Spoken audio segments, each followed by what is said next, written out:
We're gonna make some wine and dry some greens and maybe some other stuff. Maybe make some fritters while we're at it. Some dandelion fritters because they're yummy.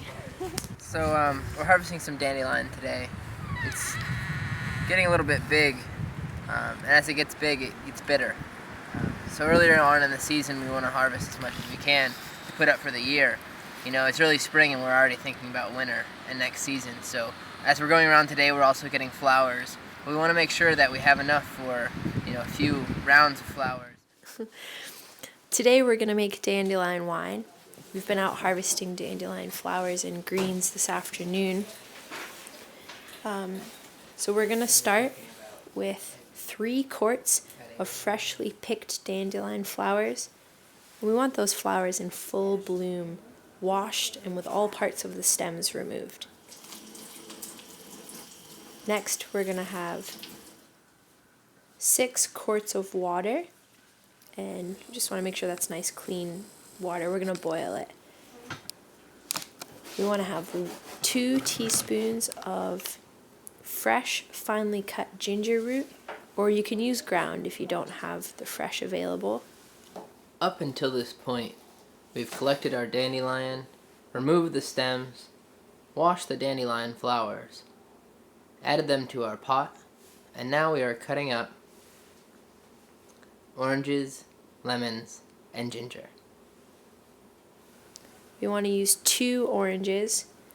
We're going to pulverize them in the food processor with the peels on them as well. So we want to make sure we wash those first.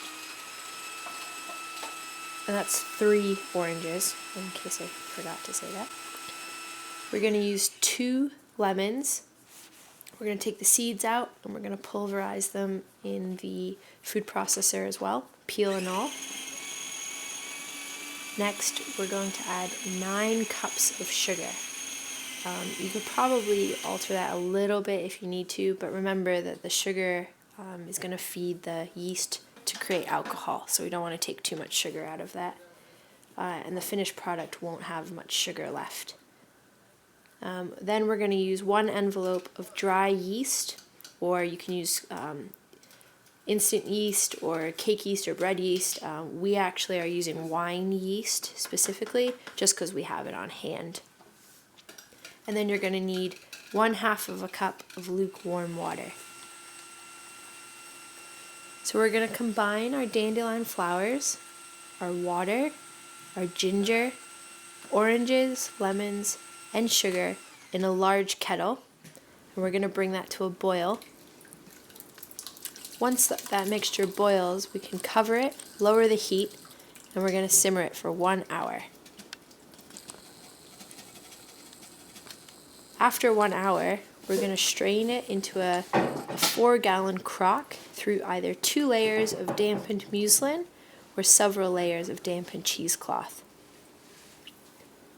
And we want to cool that mixture until you can comfortably put your finger into it because we don't want to kill the yeast. So while that's cooling, you can dissolve your yeast packet.